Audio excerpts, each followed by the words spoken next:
ত্রিপুরা কিশোরীর সাথে প্রেমের দায়ে জেলে গেল বাঙালি যুবক। বাঙালি যুবক ও পাহাড়ি কিশোরী প্রেমে বাধা হয়ে দাঁড়াল পরিবার। পালিয়ে যাওয়ার সময় ধরা পড়ে জেলে গেল বাঙালি যুবক। 19 মার্চ বুধবার দিবাগত রাত 12:30টায় দীঘিনালায় এ ঘটনা ঘটে। এলাকাবাসী জানায়, দীঘিনালার বোয়ালখালীতে মোহাম্মদ খায়রুল ইসলাম ও খগেশ্বর ত্রিপুরার বাড়ি পাশাপাশি।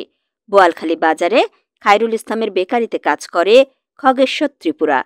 পাশাপাশি বাড়ি হওয়ার সুবাদে খগেশ্বর ত্রিপুরার মেয়ে মিথুলি ত্রিপুরা এবং মোহাম্মদ খায়রুল ইসলামের ছেলে শাকিল আহমেদের মধ্যে প্রেমের সম্পর্ক গড়ে ওঠে। দীঘিনালা মডেল বালিকা উচ্চ বিদ্যালয়ের ছাত্রী মিথুলি ত্রিপুরা এবার এসএসসি পরীক্ষার্থী এবং তাদের সম্পর্ক প্রায় 2 বছর ধরে। মিথুলি ত্রিপুরা পাশের বাড়ির বান্ধবী জোবাইদুন্নেসা বৃষ্টির বাসায় রাতে ঘুমাতে গিয়েছিল। 2 দিন আগে এ প্রেমের সম্পর্ক জেনে ফেলে মিথুলি ত্রিপুরার পরিবার।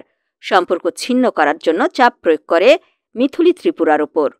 খগেশ্বর ত্রিপুরা বাদী হয়ে শাকিল আহমেদের বিরুদ্ধে অপহরণ মামলা করে। মামলায় অভিযোগ করা হয়, প্রকৃতির ডাকে সাড়া দিতে গেলে ওঁত পেতে থাকা শাকিল একা পেয়ে বিয়ের প্রলোভন দেখিয়ে মিথুলির ইচ্ছের বিরুদ্ধে অটো গাড়িতে উঠিয়ে অপহরণ করে এবং বোয়ালখালীর দিকে নিয়ে যায়। দীঘিনালা থানার ভারপ্রাপ্ত কর্মকর্তা জাকারিয়া জানান, অভিযোগ পাওয়ার পর নারী ও শিশু নির্যাতন দমন আইন 2000 সংশোধনী 2020 মামলায় শাকিলকে গ্রেফতার দেখানো হয়েছে। শাকিলকে জেলে ও মিথুলিকে তার পরিবারের জিম্মায় দেওয়া হয়েছে। শাকিলের পিতা খায়রুল ইসলাম বলেন, মেয়ের বাবা আমার বেকারিতে চাকরি করে। আমার ছেলে যেহেতু সম্পর্ক করে ফেলেছে, আমি বিয়ের পক্ষে ছিলাম।